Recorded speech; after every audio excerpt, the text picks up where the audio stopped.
But if not, there was a day when many of the Israelites found themselves in bondage in Babylon.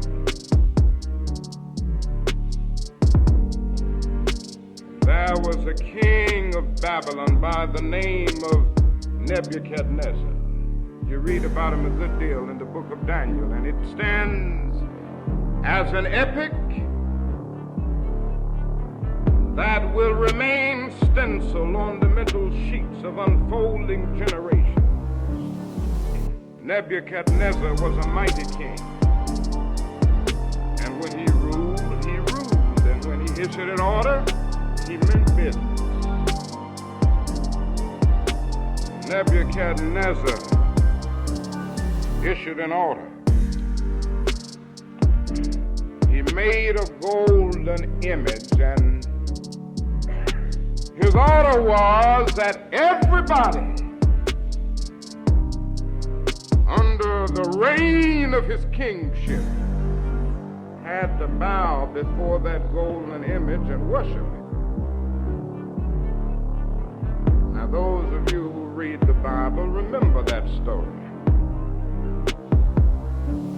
One day Nebuchadnezzar called in the judges and the governors and the sheriffs, and they had a dedicatory service for this golden image. And then he said to them, I'm instructing you to see that everybody bows before this golden image. There were 3 young men around there. One's name was Shadrach. The other one's name was Meshach. The other name was Abednego. They answered, and I read it from the scripture. And said to the king, O Nebuchadnezzar, we are not careful to answer thee in this manner. If it be so, our God, whom we serve, is able to deliver us from the burning fiery furnace, and he will deliver us out of thine hand, O king. But if not, be it known unto thee, O king, that we will not serve thy God, nor worship the golden image which thou hast set up. Now I want you to notice first here that these young men practiced civil disobedience.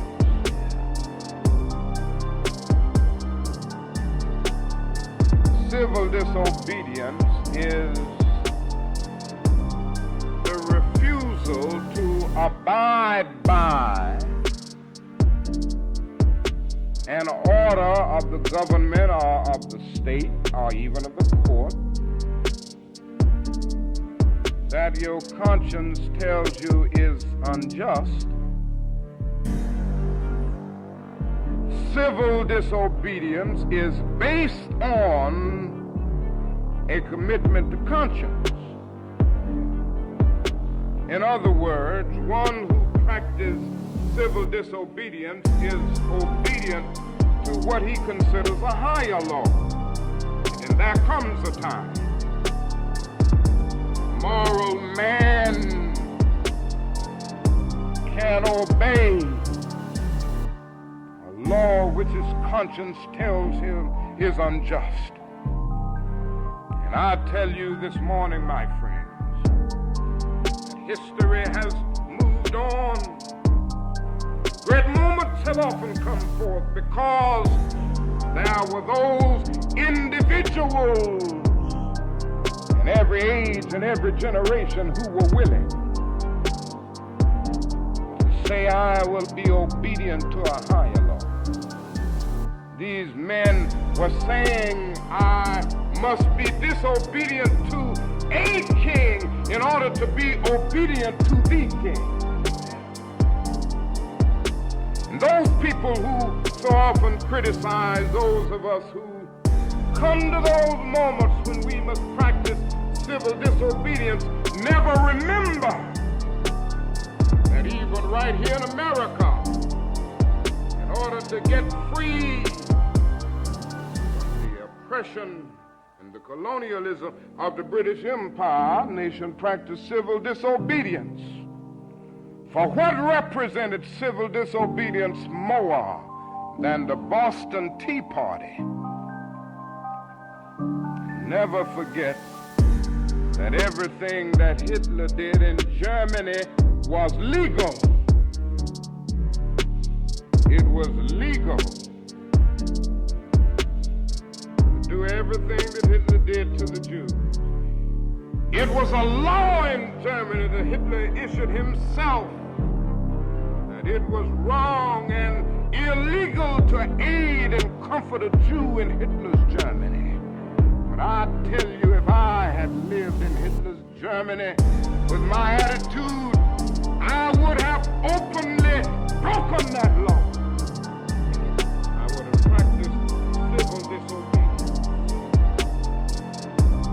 So it is important to see that there are times when a man-made law is out of harmony with the moral law of the universe. There are times when human laws are out of harmony with eternal and divine laws. And when that happens, you have an obligation to break it. And I'm happy that in breaking it, I have some good company. I have Shadrach, Meshach, and Abednego. I have Jesus and Socrates. I have all of the early Christians who refused to bow.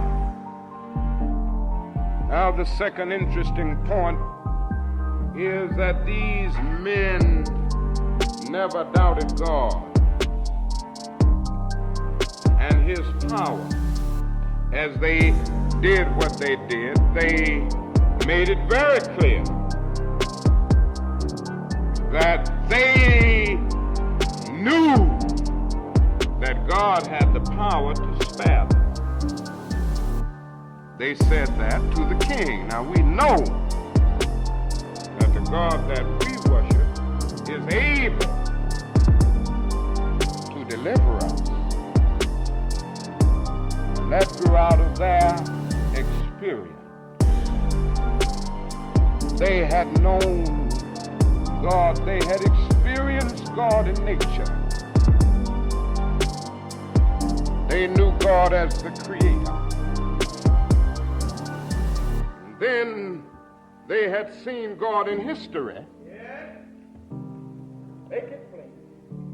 And then they had seen God, I'm sure, in their personal lives. They never doubted God's power to deliver them. Let me move now to the basic point of the message. Oh, this morning, if we forget everything I've said, I hope you won't forget this. He came to the point after saying our God is able to deliver us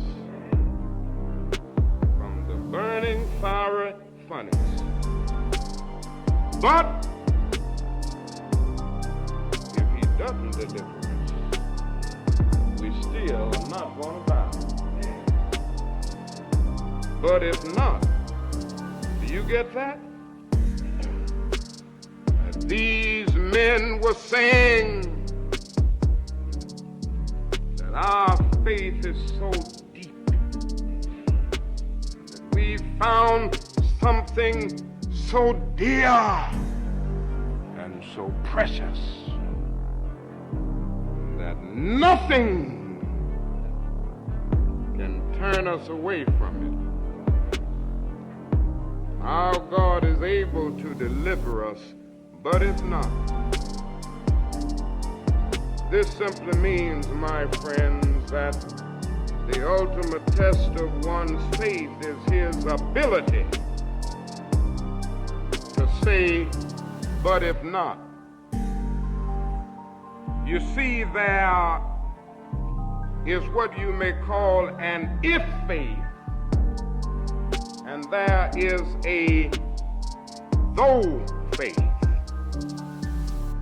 And the permanent faith, the lasting, the powerful faith is the though faith. Now the if faith says if all goes well,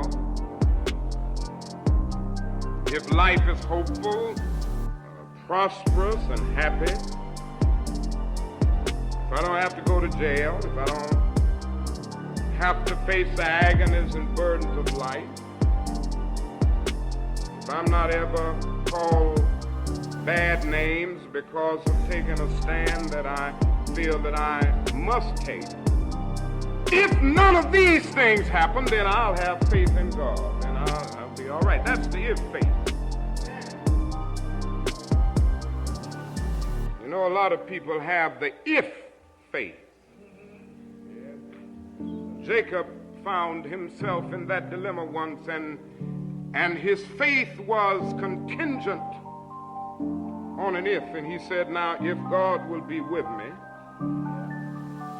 and if he will keep me in this way that I go, and if God will give me bread to eat and raiment to put on, that I come again to my Father's house in peace, then shall the Lord be my God. That's the if faith.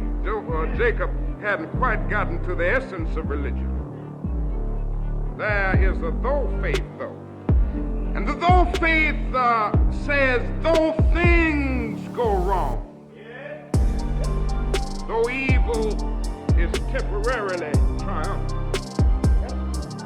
though sickness comes and the cross looms, nevertheless,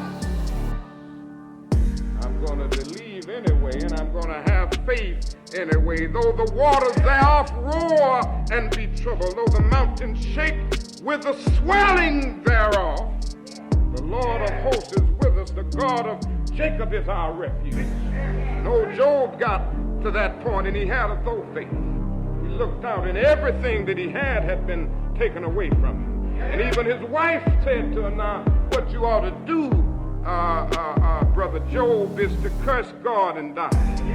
God has been unkind to you. You should have let God know a long time ago that you would only follow him if he allowed you to stay rich.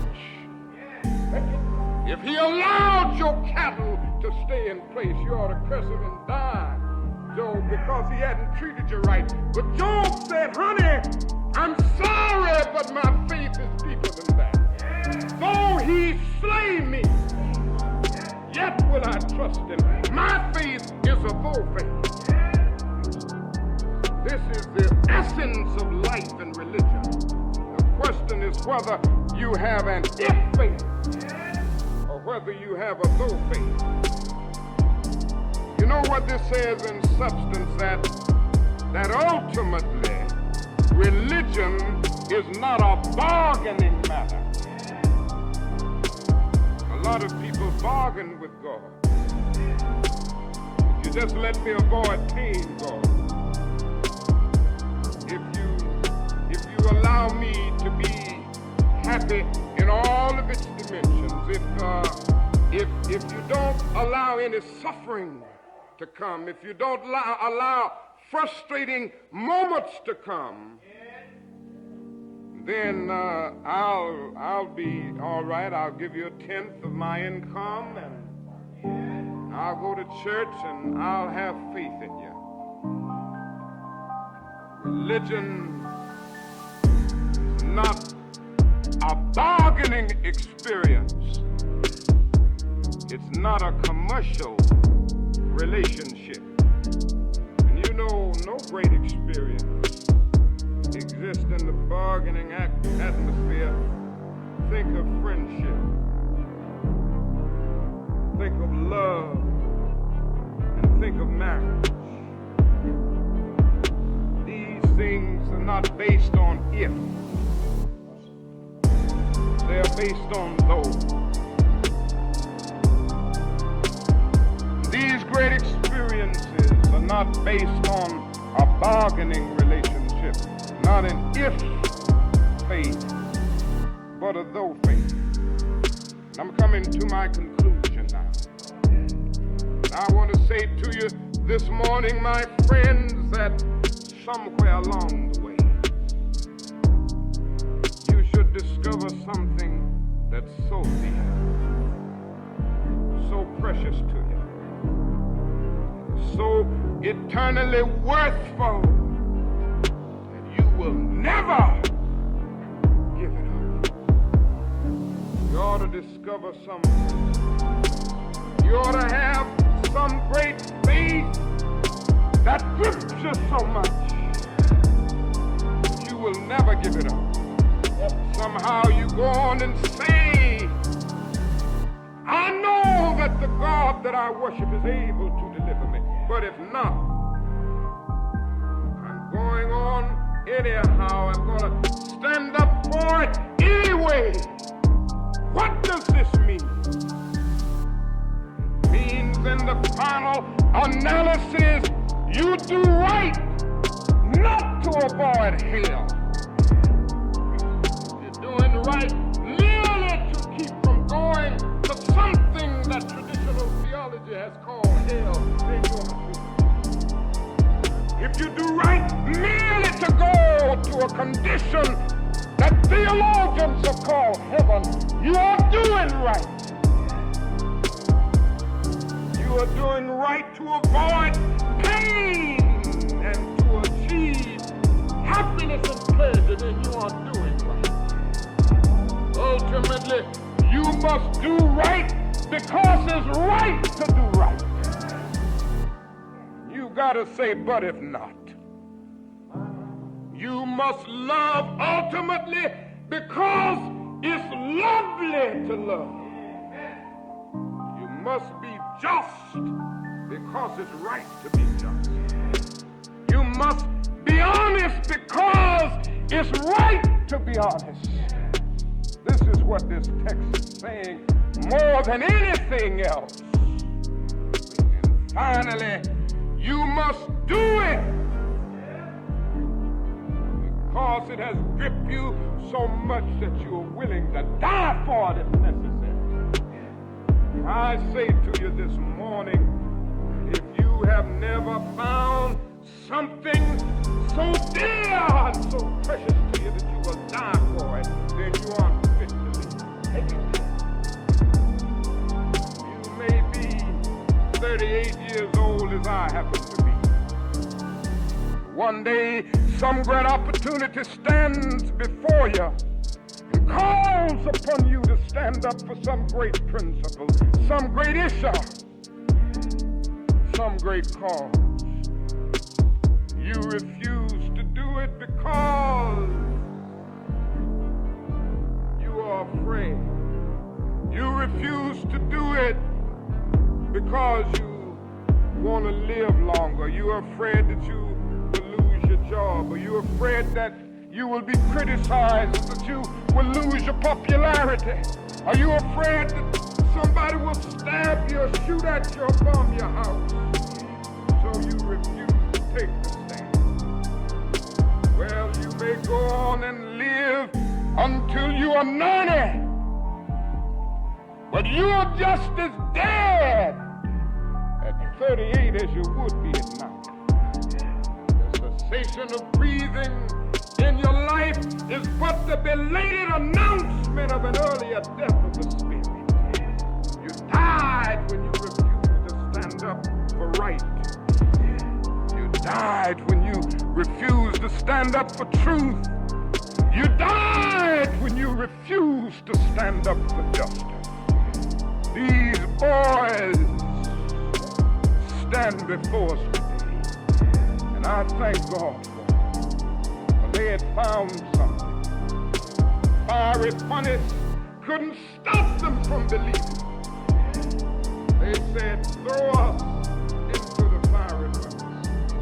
But you know, the interesting thing is, the Bible talks about a miracle. Because they had faith enough to say, but if not, God was with them as an eternal companion. This is what I want to say finally. That there is a reward if you do right for righteousness' sake. It says that somehow that burning fiery furnace was transformed into an air-conditioned living room. Somebody looked in there and said, we put 3 in here, but now we see 4. Don't ever think you're by yourself. Go on to jail if necessary, but you never go alone. Take a stand for that which is right. The world may misunderstand you and criticize you, but you never go alone. For somewhere I read that one with God is a majority. And God has a way of transforming a minority into a majority. Walk with him this morning and believe in him and do what is right. And he'll be with you even until the consummation of the ages. Yes, I've seen the lightning flash. I've heard the thunder roll. I've felt sin breakers dashing, trying to conquer my soul, but I heard the voice of Jesus saying, still to fight on. He promised never to leave me, never to leave me alone. No, never alone. No, never alone. He promised never to leave me, never to leave me alone. Where are you going this morning, my friends? Tell the world that you're going with truth. You're going with justice. You're going with goodness. And you will have an eternal companionship. The world will look at you and they will understand you, for your fiery furnace will be around you. But you go on anyhow. But if not, I will not bow. God grant that we will never bow before the gods of evil.